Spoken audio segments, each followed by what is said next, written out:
قرآن چیخ چیخ کے کہہ رہا ہے کہ جو نماز نہیں پڑھتا وہ پاکستان کے شناختی کارڈ میں مسلمان ہے، اللہ کے ہاں وہ مسلمان نہیں ہے۔ صحیح مسلم میں یہ حدیث لکھی رہ گئی 246 کہ بندے کے کفر اور ایمان، شرک اور اسلام کے درمیان فرق ہی نماز ہے۔ یہ حدیث مسلم میں ہی لکھی رہ گئی کہ ابن مسعود رضی اللہ تعالیٰ عنہ کہتے ہیں کہ جماعت کے ساتھ نماز پڑھنا یہ سنت خدا ہے، یہ تمہارے نبی کی وہ سنت ہے جو اللہ نے انہیں عطا کی، اگر اسے چھوڑ دو گے تو برباد ہو جاؤ گے۔ رسول اللہ کے زمانے میں اگر کوئی بیمار بھی ہوتا اور 2 بندوں کے سہارے مسجد میں آ کے نماز پڑھ سکتا تو اس کی کوشش ہوتی کہ میں مسجد میں جماعت سے نماز پڑھوں، کہیں مجھے منافق نہ شمار کر لیا جائے۔ جماعت چھوڑنے پر رسول اللہ کے زمانے میں سمجھا جاتا تھا صلی اللہ علیہ وآلہ وسلم کہ بندہ منافق ہے۔ صحابہ کرام کو، اہل بیت کو کب معلوم تھا کہ ایسی امت بھی آنے والی ہے جو آپ سے بڑا عشق رسول ہونے کا دعویٰ کرے گی اور نماز ایک نہیں پڑھے گی؟ تو وہ کہتے یار یہ تو بڑا آسان اسلام ہے۔ تو یہ حدیثیں تو مسلم شریف میں لکھی رہ گئی، پریکٹیکلی کس نے عمل کیا اس کے اوپر؟ یہ حدیث ترمذی میں لکھی رہ گئی کہ ہمارا اور منافقین کا عہد نماز کی بنیاد پہ ہے، جس نے نماز چھوڑی اس نے کفر کیا۔ یہ صحابہ کرام علیہ رضوان کا فتویٰ ترمذی میں ہی رہ گیا۔ عبداللہ بن شقیق تابعی کہتے ہیں کہ صحابہ کرام علیہ رضوان تارک الصلاح کے سوا کسی کی تکفیر نہیں کرتے تھے، صرف بے نمازی کو وہ کافر سمجھتے تھے، باقیوں کو وہ تمام غلطیوں کے باوجود مسلمان تصور کرتے تھے۔ اندازہ کریں، یہ ترمذی میں لکھا رہ گیا جناب۔ ہاں، ہم جب چیخ چیخ کے یہ باتیں بیان کرتے ہیں، لوگ کہتے ہیں یار یہ کس قسم کی باتیں کر رہے ہیں، یہ کہاں پہ لکھی ہوئی ہے؟ سرکار کتابوں میں لکھی ہوئی ہے۔ یہی تو ہم آپ سے کہہ رہے ہیں کہ مرنے سے پہلے اے مسلمان کر لے اس پہ غور، کتابوں کا خدا اور ہے، بابوں کا خدا اور۔ یہ حدیث ابو داؤد میں ہی لکھی رہ گئی کہ بچہ جب 7 سال کا ہو جائے تو اسے نماز کا حکم دو،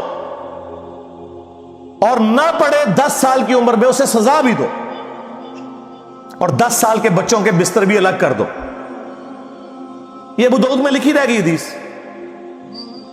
عمل کس نے کیا؟ یہ حدیث ابن ماجہ میں لکھی رہ گئی کہ نبی علیہ السلام نے فرمایا اے معاذ، اللہ کے ساتھ شرک نہ کرنا، خواہ تمہارے ٹکڑے ٹکڑے کر دیے جائیں، تمہیں قتل کر دیا جائے، سولی دے دیا جائے، یا آگ میں زندہ جلا دیا جائے، شرک نہ کرنا۔ یہ پہلی نصیحت۔ اسی حدیث میں دوسری نصیحت، نماز نہ چھوڑنا۔ تمہارا اللہ کے ساتھ عہد نماز کی بنیاد پہ ہے، اگر تم نے نماز چھوڑ دی تو اللہ کا ذمہ اٹھ گیا تم سے۔ اور تیسری چیز فرمایا شراب نہ پینا، یہ تمام برائیوں کی جڑ ہے۔ تو یہ حدیثیں تو لکھی رہ گئی سرکار۔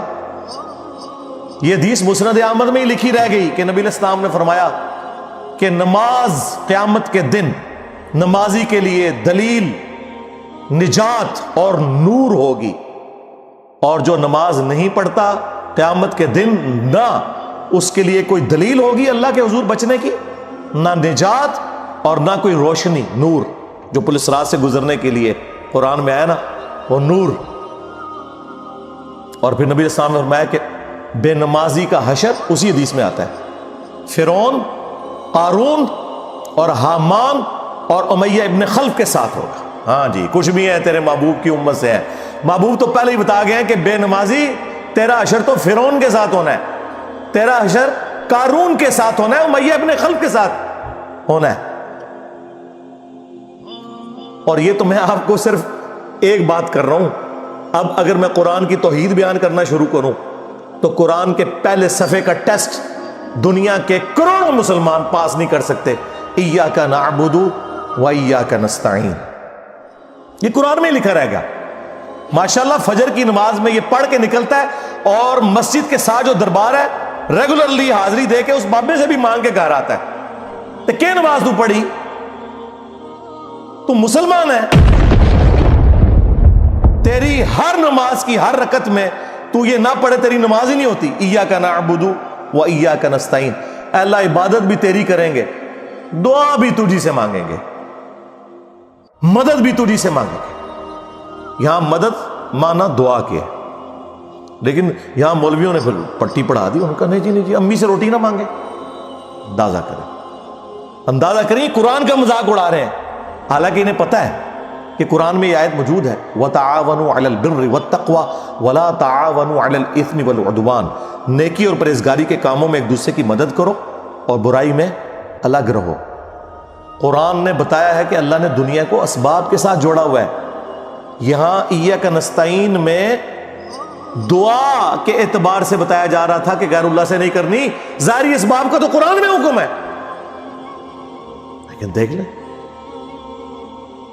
اور پھر جس شان سے اللہ تعالیٰ نے سورۃ النمل میں ذکر کیا، حیران کن بات آپ کو بتاؤں، اہل تشیع کے ہاں صبح و شام کی دعاؤں میں، سنت اذکار میں سورۃ النمل کی آیت نمبر 62 پڑھی جاتی ہے. ترجمہ نہیں کبھی کسی نے پڑھا. اور ہمارے جن اسٹوڈنٹس نے پڑھا جو شیعہ مکتب سے تعلق رکھتے تھے، کیونکہ میں نے اس آیت کو اتنی دفعہ کوٹ کیا، انہوں نے کہا ہم تو یہ صبح شام پڑھتے ہیں. ترجمہ پڑھا تو انہوں نے کہا یار یہ آیت پڑھ کے بھی سب سے زیادہ شرک ہم کر رہے تھے، کیونکہ اس آیت کے اندر کیا لکھا ہے؟ اَمَّن يُجِيبُ الْمُضْطَرَّ إِذَا دَعَاهُ. بھلا بتاؤ کون ہے جو تکلیف میں گھرے ہوئے شخص کی فریاد کو سنتا ہے، وَيَكْشِفُ السُّوءَ، اور اس سے اس کی برائی کو، تکلیف کو دور کر دیتا ہے، وَيَجْعَلُكُمْ خُلَفَاءَ الْأَرْضِ، اور تمہیں اگلوں کا خلیفہ کرتا ہے زمین پر، تمہارے ماں باپ کے مرنے کے بعد تم، تمہارے مرنے کے بعد تمہاری اولاد کو. اَإِلَٰهٌ مَّعَ اللَّهِ، کیا اللہ کے ساتھ کوئی اور معبود بھی ہے؟ قَلِيلًا مَّا تَذَكَّرُونَ، لیکن بہت کم ہی تم نصیحت حاصل کرتے ہو. بالکل صدق اللہ العظیم، بہت کم لوگوں نے نصیحت حاصل کی. اس آیت میں کلیئر کٹ لکھا ہے کہ جو اللہ کے سوا کسی اور سے دعا کرتا ہے گویا وہ اسے خدا بنائے ہوئے ہے. یا علی مدد کا مطلب سادہ نہیں ہے، اس کا مطلب ہے کہ آپ نے مولا علی کو اللہ کے مقابلے پر خدا تصور کر دیا. نہیں جی ہم تو انہیں اللہ کا بندہ مانتے ہیں. نہیں جناب، قرآن تو یہ کہتا ہے کہ اللہ کا بندہ مان کے یا بغیر بندہ مان کے. جب تمہارا یہ عقیدہ ہے کہ اللہ کے سوا کوئی تمہاری تکلیف دور کر سکتا ہے، جی پیچھے اللہ ہی ہے. اچھا اللہ پیچھے رکھنے سے، یہ دیکھیں حدیث میں لکھا ہوا ہے نماز کا طریقہ. اور نہیں جی ہمارے امام صاحب نے بھی تو وہی کچھ بتایا نا، پیچھے تھے اتنے بھی نبی علیہ السلام نے. نبی علیہ السلام پیچھے رکھنے کے لیے، میرے نبی صاحب ہے ہی کوئی نہیں، تیرے بابے تھے شاہ ہی کوئی نہیں. اللہ پیچھے، رسول پیچھے، آگے تمہارے بابے. عزتیں اویل کی ہیں تم نے اللہ اور اس کے رسول کے نام کے اوپر، چندے کھائے ہیں تم نے رسول اللہ کے نام کے اوپر صلی اللہ علیہ وآلہ وسلم. سواریاں سوار کی ہیں تم نے مکے اور مدینے کے نام کے اوپر، اور غداری کی ہے اپنے دین کے ساتھ. ممبروں پہ چڑھ کے کہتے ہو قرآن و حدیث ڈائریکٹ نہ پڑھنا، گمراہ ہو جاؤ گے. واہ، یہ کوئی یہودی یا نصرانی آ کے بات کرے ہم منہ توڑ دیں. جس طرح آج آگ لگانے کے اوپر قرآن کو ہمیں کتنا غصہ چڑھا ہوا ہے. تیرا مفتی ہر جمعے کو کھڑا ہو کے کہ قرآن اور بخاری ڈائریکٹ نہ پڑھنا، گمراہ ہو جاؤ گے. آگ تو یہ لگا رہا ہے، وہ آگ تو ایک دن تھی، اس سے کوئی فرق نہیں پڑا. قرآن کے ملینز آف کاپیز دنیا میں موجود ہیں، ملینز آف حافظ قرآن ہے. قرآن کو کوئی آگ نہیں لگا سکتا، دنیا سے ختم نہیں کر سکتا. اصل جو چور چھپا ہوا ہے وہ تیرے اندر چھپا ہوا ہے. جو یہ علماء ہیں، شیاطین، جنات اور انسانوں میں سے شیاطین، جو تمہیں یہ کہہ رہے ہیں قرآن حدیث ڈائریکٹ نہ پڑھنا، گمراہ ہو جاؤ گے. اور تم کہتے ہو مفتی صاحب نے فرما دیا. سبحان اللہ. دنیا میں اگر کوئی مفتی صاحب لمبی داڑھی اور پگڑی اور ہاتھ میں تسبیح کے ساتھ آپ کو کوئی 2 نمبر چیز دے دیں، آپ ایک استری خریدنے کے لیے جائیں اپنے کپڑے کرنے کے لیے، اور اس پہ جعلی مور لگا کے وہ بندہ آپ کو وہ استری دے دے، اور آپ کو بعد میں پتہ چل جائے اس نے دھوکہ کیا ہے، تو آپ کیا کہیں گے؟ مفتی صاحب نے فرما دیا استری شریف. آپ غصے میں بھرے ہوئے جائیں گے اور کہیں گے کہ تو داڑھی رکھ کے بےایمانیاں کر رہا ہے، کہیں گے نا. تو یہ داڑھی والے جو مولوی ممبروں پہ چڑھے ہوئے جھوٹ سکھا رہے ہیں آپ کو، ان کو کبھی آپ نے کہا نہیں. آپ فرق دیکھ لیں، جہاں آپ کی دنیا کا نقصان ہوتا ہے نا، نہ آپ کو مفتی کی داڑھی نظر آتی ہے، ہو سکتا ہے آپ جا کے آگ لگا دیں اس کی داڑھی کوئی، لیکن جہاں آپ کا دین کا نقصان ہو رہا ہے آپ کہتے ہیں مفتی صاحب نے فرما دیا. وہاں لاکھ چیختے رہے کہ یار یہ مفتی صاحب آپ کو اپنے بابوں کا دین بتا رہے ہیں، کتابوں میں دین کچھ اور لکھا ہوا ہے، ٹس سے مس نہیں ہوتے. تو یہ قرآن کی توحید کا ٹیسٹ نہیں تھے پاس کر رہے. ایک جاہل سے جاہل مسلمان کو بھی یہ بات سمجھ آنی چاہیے کہ بارش کون برساتا ہے؟ اللہ. ڈیوٹی کس کی ہے؟ فرشتوں کی. کیا ہم بارش فرشتوں سے مانگیں گے یا اللہ سے؟ تو بات ختم ہو گئی. جو ڈیوٹیاں لائیاں نے جی بابیاں دیاں، وہ چھڑ دے، وہ ڈیوٹیاں لائیاں نے. کدھر مر گئے وہ بابے کہ آج ہزاروں ایکڑ کے اوپر یوٹیوب کی جو ہارڈ ڈسک رکھی ہوئی ہے ان کے اوپر رسول اللہ کے خلاف گستاخانہ ویڈیوز رکھی ہوئی ہیں. بابا کدھر مر گئے؟ نگاہ مار کے کیوں نہیں ڈیلیٹ کرواتے؟ اوے بابا جی کہا کرتے تھے نا جی امت مر جائے. امام مالک فرماندے نے کہ حضور دیاں گستاخیاں ہو رہی ہیں اور امت زندہ ہے، بدلہ نہیں لیندی. امام مالک فرماتے ہیں پھر امت زندہ کیوں ہے؟ پھر مر جائے ساری، پھر مر جائے ساری.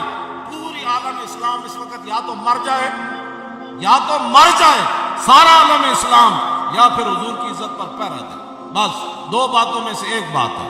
بس یا سارا اکٹھا ہو کے مر جائے یا پھر فرانس کو جواب دے. میں نے کہا تھا بابا جی رک جاؤ، صبر کرو، تو آڈے ہوتے کوئی اور شے اللہ نے چھاڑ دیتی ہے.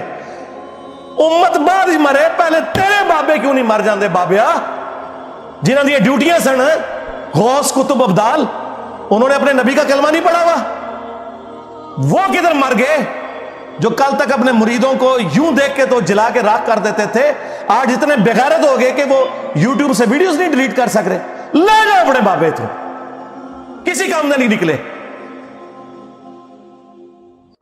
پہلے وہ مرن نا، امت تو بیچاری کچھ کر نہیں سکتی، بابوں کے پاس تو اتنے رائٹس ہیں. وہ بابا لبو جی ڈیوٹی ہے اتنے جتنے ہارڈ ڈسک پہ ہیں اتنے جس غوث دی ڈیوٹی ہے انہوں لبو کرا، اس سے میں 295 سیل آواں گا. امت مر جائے، تیرے بابے نہ مر جائے، امت مر جائے. امت نو تے تسی مس گائیڈ کیتا ہے، شرک میں ڈبو دیا. او جی لاہور 1000 سال تو بابا بیٹھے ہے تے پال رہے لوگوں نو. چھڑ دے، آج چندے بند کر دینا گورنمنٹ، کتے پھرن گے دربارہ ہوتے تواڈے، صفائی کرنے والا کوئی نہیں ہوگا. بند کراؤ آج چندے، بابا پال رہے ہیں. تواڈے چندے تے پلدے نے تے تسی کہتے بابا پال رہے. شرم کی کوئی انتہا ہوتی ہے. یہ لوگ بات کرتے ہیں کہ قرآن جل گیا تو پورے ملک کے اندر ہنگامے کھڑے کیے ہوئے. قرآن تم لوگوں نے جلایا ہے شرک پھیلا کے. ویسے تو کہتے ہو ہم سنی ہیں. سنی وہ ہوگا جو بخاری مسلم کے طریقے کے مطابق جو رسول اللہ کے احادیث نقل ہوئی ہیں صلی اللہ علیہ وآلہ وسلم، رکوع میں جاتے وقت اور رکوع سے اٹھتے وقت رفع الیدین کرے گا. یا سنی وہ ہوگا جو اپنی پبلک کو یہ جھوٹ مشہور کرے گا کہ جی بغلے بت رکھ کے آندے سن تاں رفع الیدین ہوتا سی. واہ واہ. جس شخصیت کے ساتھیوں میں سیدنا عمر، سیدنا حمزہ، سیدنا علی جیسے دلیر اور اللہ کے شیر ہوں، اتنے لوگ بت رکھ کے تے حضور دے پیچھے آگے کھلوندے سر. اب گل کرنے لی کرو کوئی، سب کچھ جھوٹ نکلیا تھوڑا. قرآن کو آگ لگ گئی، تسی لائیے قرآن کو آگ. آپ لوگ دشمن ہیں اسلام کے.